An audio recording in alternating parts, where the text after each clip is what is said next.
anytime at witchcollege.co.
Aromagees Botanica, a metaphysical store for mind, body, and spirit.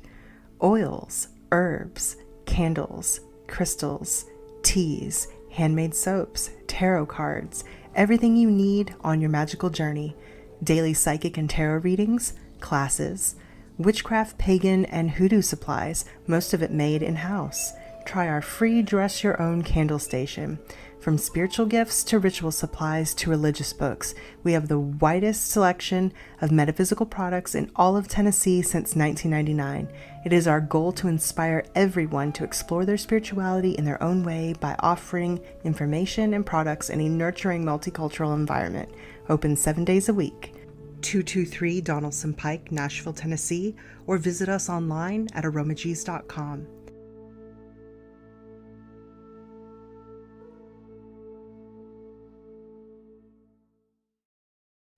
Hi, Jason Hoddle here.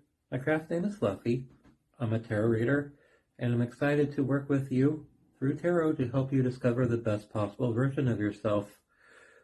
Together, we can help you tell your story, and we could also project the story you desire into your future.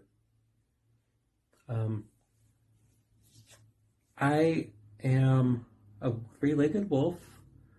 I lost my lower leg last year through an accident, but through that accident I found my humor. And through humor I found my magic. And through humor I found love. Through humor I've discovered all things are possible.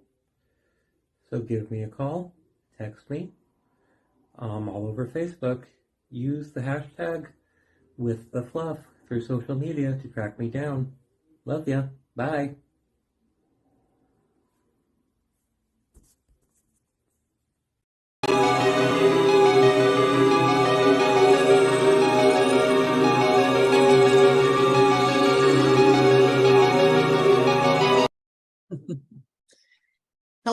Hello, everyone. This is Maria Shell, and it is time for Witchy Wednesdays at 1 o'clock. What's up? I'm just going to give a couple of seconds here to see if anybody wants to hop on live with us today as we talk to our special guest speaker, Heidi Beth Abney. Yay, Heidi Beth. Hey! Thank you so much for joining me today. We'll just allow a couple of seconds and see if anyone wants to hop on with us. Oh, looky there. I need to close that. It's trying to put me on as a guest on my own show. Oh, no, I don't think that's gonna work out. you're the host. Yeah, exactly. It'll let me, but I'll get all kinds of echo back and forth, and then it's a circus. So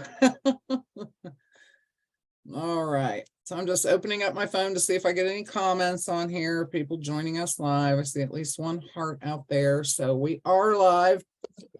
Thank you to everyone for joining us today. Witchy Wednesday, the 22nd of February, 2023. Today we are speaking with Heidi Beth Abney. Heidi Beth is the founder of the Runestone Heathens of Southwestern Ohio, and she is joining us today to talk about her path, her passion, and what she has going on by way of her magic and her time and energy that she puts into forming community here in the Southwestern Ohio region. So thank you, Heidi Beth, for joining me today. It is an honor and a pleasure to have you. Oh, and the same right back at you. It's absolutely an honor to be here with you. Thank you for giving me the opportunity to join you. Absolutely. And in full disclosure, Heidi Beth and I have known each other for about 4 or 5 years now. Yep. Maybe you can tell them just a little bit about how we met and came to know each other in this way. Well, we have some mutual friends, and they had talked to me about attending one of Baba Yaga's rituals. And so we all went as a group together, and I met you there, and we went to several of your rituals, and you know, it's just I think you were probably one of the first public things that I ever actually did, because I've been solitary for a long time before that. So yeah, honestly, you know, a lot of people are out there practicing solitary, thinking that they're out in left field somewhere. Yep. Or maybe they don't have a connection in their small community that they can really find support from. So that is one advantage to this digital age, is that we can actually reach out and support people further than we can physically reach in the amount of time and space that's available to us, right? So absolutely. yeah. So why don't you tell us a little bit about how you came to find your individual path? Sure. So I was, just like a lot of people, raised varying flavors of Christian, and got married very young. And when I was pregnant with my second daughter, I started wondering what was right. So I was about 22. I had been exposed to pagan and animistic ideas most of my life, because I have an aunt. Well, my aunt has passed since then, but I had an aunt who was a medicine woman.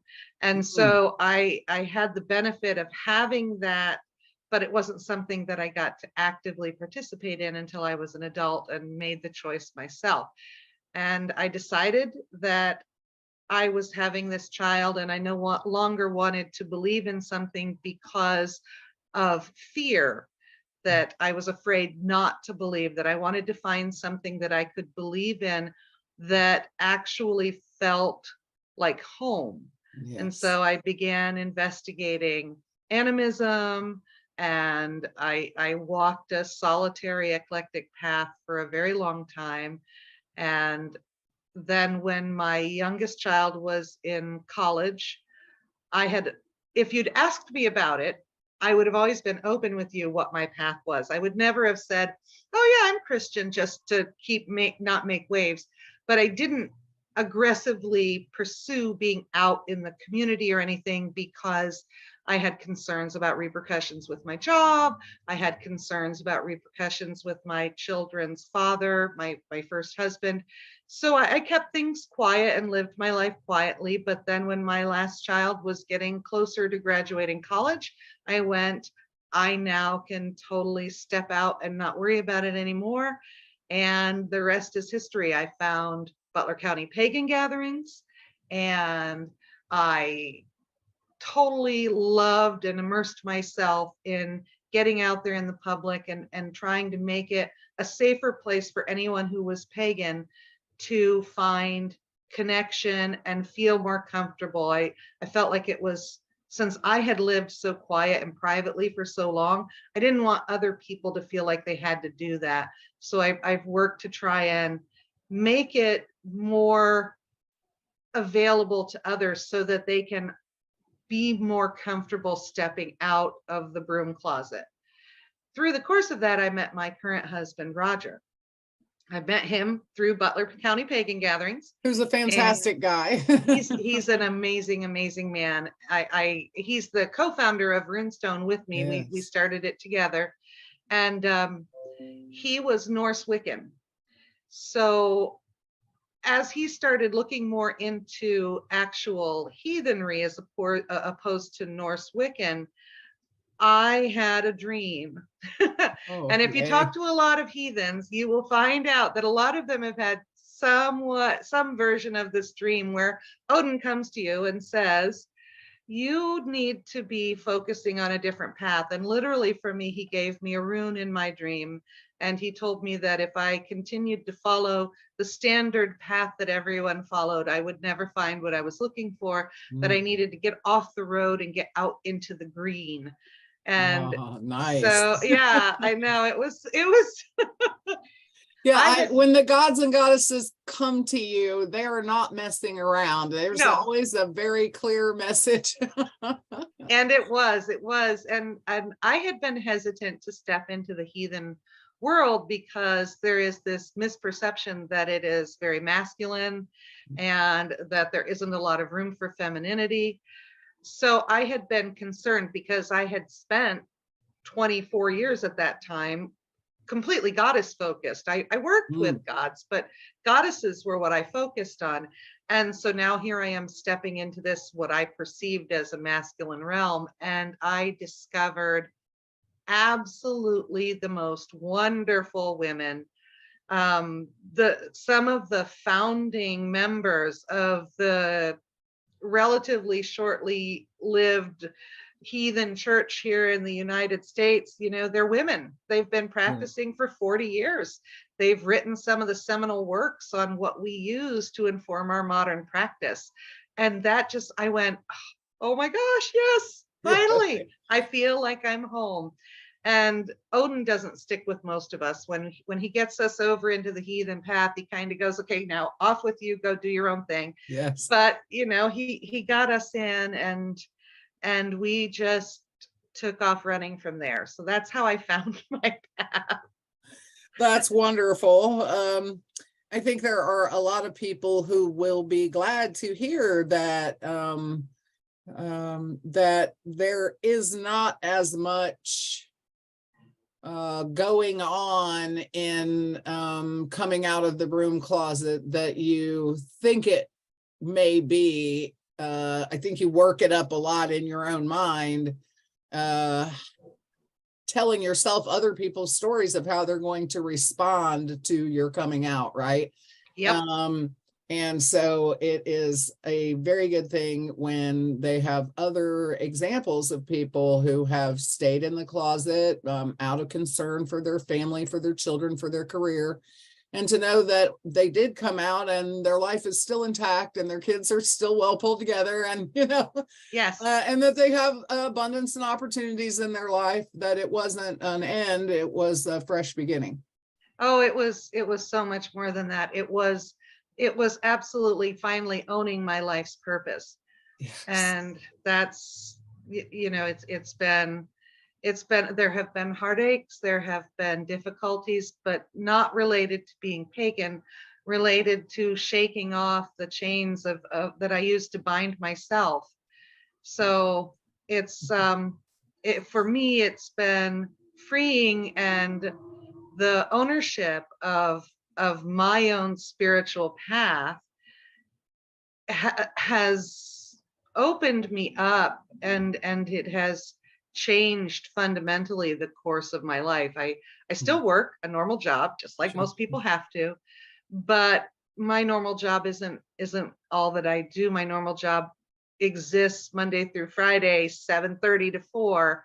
Right. And then I spend the rest of my time focused on my community, because what my mission in this life actually is to provide inclusive, safe access to people who want to find out about heathenry, Asatru, Norse paganism, Norse Wicca, whatever flavor that is for you, because there is another misperception in the broader pagan community that, and even in the non-pagan community, that those who practice Asatru, unfortunately, there are some that are white supremacists. Right. And we end up getting lumped in with all of them. And so it is my mission to break that stain that we have on what is an incredibly beautiful faith path that provides for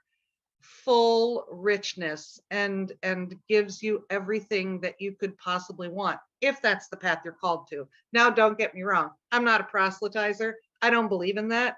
What's your path is yours. What's Yeah. my path is mine. But if you're interested, but you've been held back because of those misperceptions, I wanted to provide a place where you could feel safe and comfortable learning. And so that's what Runestone Heathens is. And then the second part of that whole mission is taking that need and desire that I always had to advocate for women, Yes. and providing them with more opportunities, more comfort as well, in being part of a religion that had been misconstrued to be mainly male and Viking, which those things are sexy and exciting, Yeah, but that's sure. not what the religion is. Yeah. Hollywood rarely mirrors the truth of Yes. what these paths, alternative paths, look like on a daily practical level, right? Yep.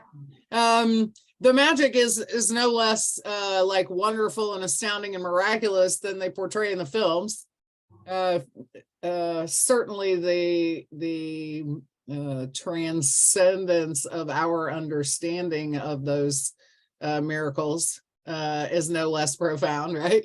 Absolutely. But yeah, there's a lot of misrepresentation, old school misrepresentation, I think, that gets carried forward as fact.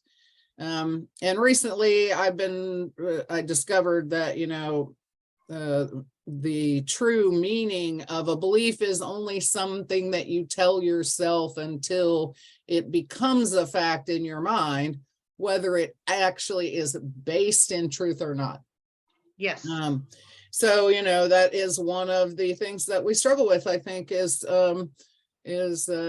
switching gears on the beliefs that we have been fed versus the beliefs that are true to us and our divine nature.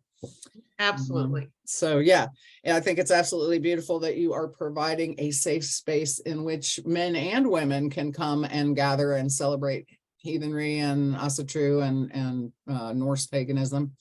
And we have actually quite a few Norse pagans of various descriptions in Southwest Ohio.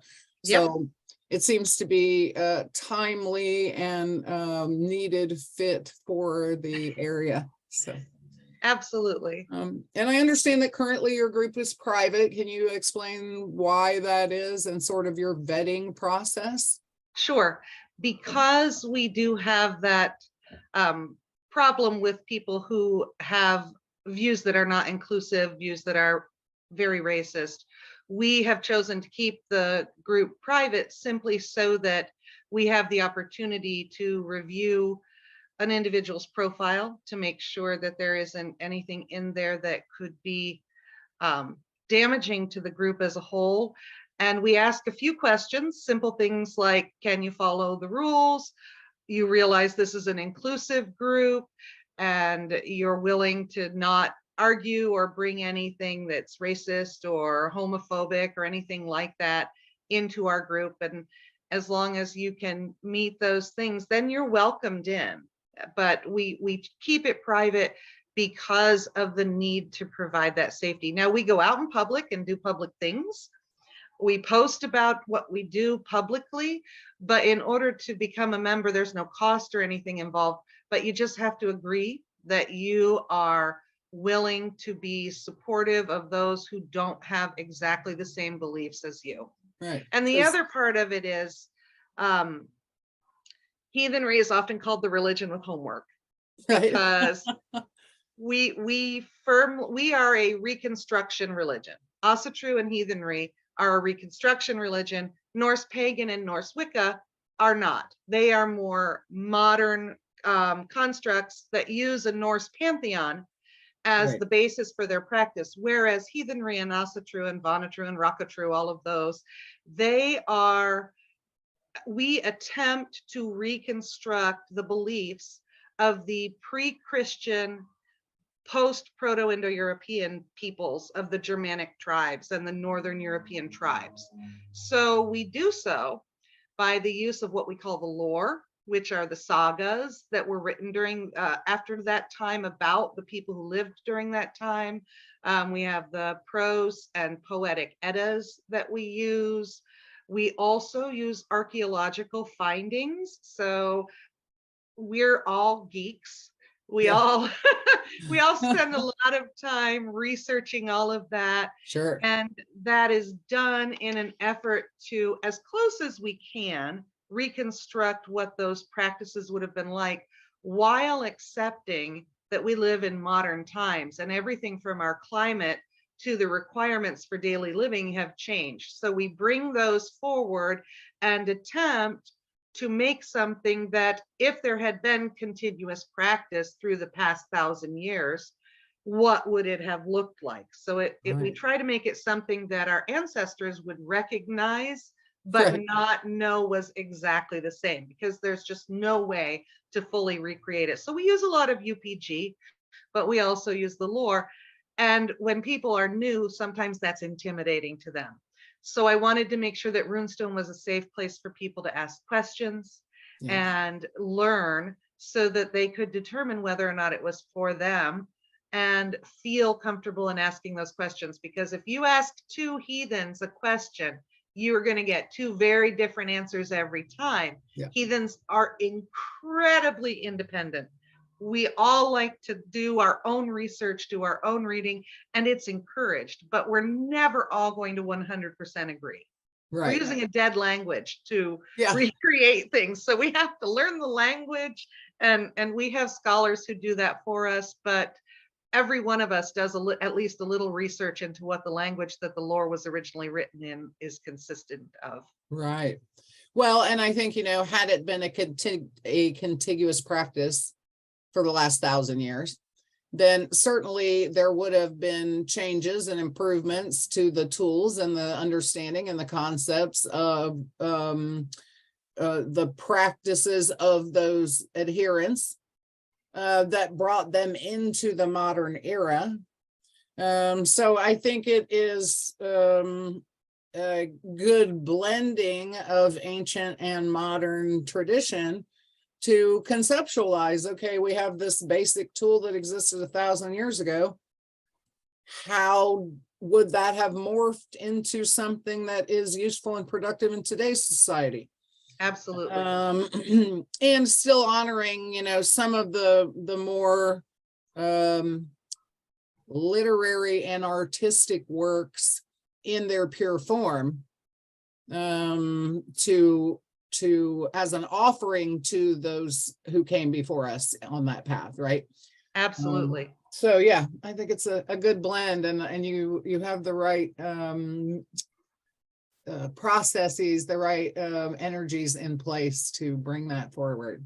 We're in our 5th decade now as a religion. So we're at that.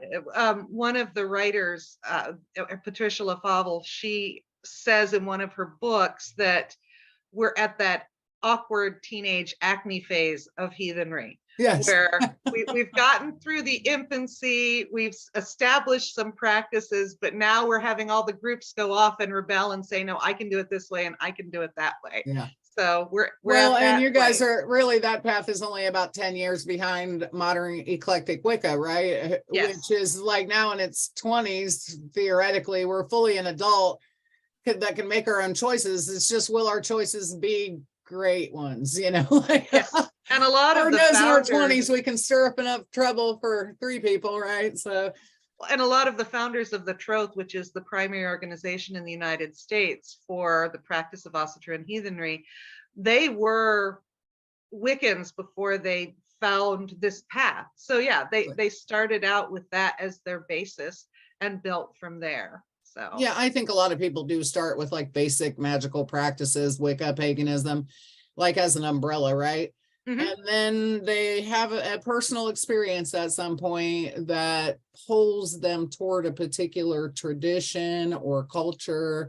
You know, one could never hope to understand fully all of the elements and aspects of living a magical life in one lifetime. So thank goodness we get more than one shot, right? That's right. Impossible to do so. But I think, you know, as we find our niche or what our calling is, and we lean into that, whether it is a particular element or a particular modality of shamanic work, that we can become master craftsmen in that particular field within the umbrella of heathenry, within the umbrella of Wicca, within the umbrella of paganism, right?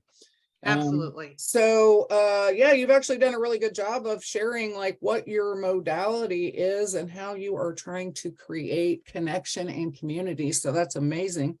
Can you tell us what sort of social media or websites, or how is it that you engage with the public and grow your community? Well, we have the Facebook group. That is our primary method of communication. And the Facebook group is Runestone Heathens of Southwest Ohio. We do have an email address. The email address is runestoneheathensSWOH@gmail.com. And I am the primary one that monitors the email. So there may occasionally be a delay if you email. You can also reach out to me directly. I am more than happy to talk about things with anybody because I enjoy discussing it. I enjoy answering questions. But as we grow and expand, we are finding that we're going to have to add some other things. So my admin group and I, we've been working out what that's going to look like. So in the next few months, we might be rolling out a blog of some kind. I don't know about a web page yet, but there's talk about it. And there's talk about formalizing the group as well into something so that we can continue the mission of what the group is. Right. Because we're getting to the point, we have almost 300 members now, and it's to the point where we actually need to do more than just Heidi Beth doing the organizing. Yeah, so no. I have a team now of 6 people that help me, and we've been working on those future things. We have a camping trip coming up this summer that we're taking as a group, a weekend camping trip over the weekend that follows the solstice in June. Yeah. And you'll see various members of us at different things. I've got some workshops that I'm teaching. I've got one coming up at the Dayton Psychic Fair. Oh, okay, great. Yeah, and I'm going to teach one at Witch in the Woods, and we always are at Dayton Pagan Pride, but we're looking for other places to provide that information so that others can come and learn and grow a little bit more with everything. So watch for more social media to become available as we develop more people who are willing to assist with that. Yes, absolutely. That's one of the mistakes I made in the beginning, was thinking that I could handle all of the moving parts on my own. It's a short road to burnout if you think that you can do it without help, for sure. So good for you for recognizing that early in the game. I've seen a couple of heathens who've gotten very, very famous on YouTube, and their organizations have had some significant problems because they didn't invest in an infrastructure so that Yeah. they could grow and not run into problems. Well, and So each of us has our own areas of strength and weakness, right? So as a yes, team, we can cover all of the bases from a place of strength absolutely. instead of, being strong in one area and sort of back paddling to throw it together in another area, Right. Yeah, and it guards your sanity and your ability to practice self-care, which is super important when we walk this path, because you can't pour from an empty cup, right? No, you cannot. Okay, let's see. I don't think there's really anything that we haven't talked about. Has there been a particular aha moment or some memory that stands out to you on this path where you were just like, yeah, this is it. I'm convinced. Oh, pretty much every time I get together with the community, I have that moment. Yeah. We had our first gathering back right before COVID started, Right. and it was only 10 people. And yet at that moment, I went, this is exactly what I'm supposed to be doing. And every time we have a monthly meetup, we call it a moot. That's what heathens have their own little terms. Sure. That's one of the terms.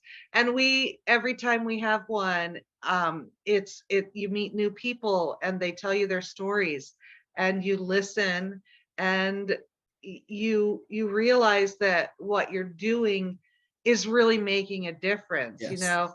None of us get into this because we want to be famous. I have no desire to be known for anything other than opening up a path for others to find their own greatness. Yes. So seeing that happen, that's my aha moment every time. Yes, absolutely. I totally feel you there. It is those moments that you're like, okay, I remember now why I'm doing all. Yes, exactly.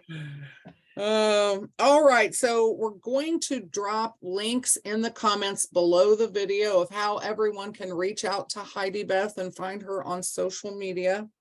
Is there any one thing that we have not covered that you would like to talk about before we wrap up this interview?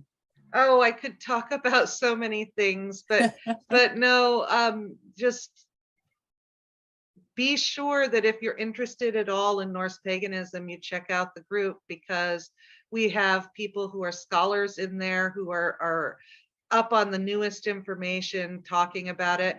And we have newbies who are starting programs for people who don't know anything at all. And then we also have a whole musical program. My husband is a skald, which is the heathen version of a court play, a bard. A bard, yes. And he is starting a program for people who are interested in learning the magical musical path of Norse heathenry. And then I also have a women's magic group. We get together twice a month, and it's focused strictly on Northern European magical practices. So just check us out, because yeah, lots of moving more than parts even within your one group. So that's fantastic. Lots of opportunities for people to network and to learn and to be in community and find support. So yep, absolutely. Yeah, amazing. It's always a pleasure to watch someone that I have shared sacred space with blow up in a really big way, and you are doing that. Well, and I'm grateful to you. So absolutely, your showing of how a path can be walked has always helped. So thank you. Well, it's messy, but we just do it, right? And we laugh our way through it. And yes, cry and laugh at the same time. Yeah, with the occasional 4-letter word thrown in just for good measure. Heck yeah. And actually, I'll get with you later, but I wouldn't mind doing another one of those campouts, because we did one a couple of years ago that yes, wasn't we did. necessarily related to your group or mine specifically, but we kind of got a few people together who are just in community here and did that, and it was super fun. So and it's going to be a lot of fun. We're going to have some workshops. We're going to have some setups for kids to do some things. So it'll be a whole lot of fun. Yeah. Yeah, and hopefully many less raccoons this time. Or skunks. Oh yeah. All righty. Well, I guess that's it for our 30 minutes, folks. Thank you so much, Heidi Beth, for joining me this afternoon. Thank you, everyone out there who has been watching on Facebook or who will watch this broadcast in the future. Next week, I'm going to be interviewing Morgan Hornman, who is in charge of Grove of the Gods podcast on YouTube, and also has his own show, The Morgan Hornman Show, on Facebook, putting a masculine face to paganism. He is a devotee of Pan, so we will be discussing with him all things magical and Greek gods and whatever he wants to share with us. I will be watching that one for sure. I love Morgan. I know, I love him too. A note for all of you who have not seen the post. I did sit for an interview with Morgan for Grove of the Gods. It came out this morning at 8 a.m. on YouTube. There is a link on my page if you would like to take a look at that. It is an hour and 15 minutes long, so grab yourself a cup of tea. But I was super surprised and proud when I had the chance to view it this morning. It actually turned out very well. So I'm happy to be sharing that with you guys. And I'll be happy to interview Morgan, tradesies next week on the show. So until then, have a very magical day. This is Witchy Wednesdays at 1. I love you like mad. We will see you on the other side. Have a great day.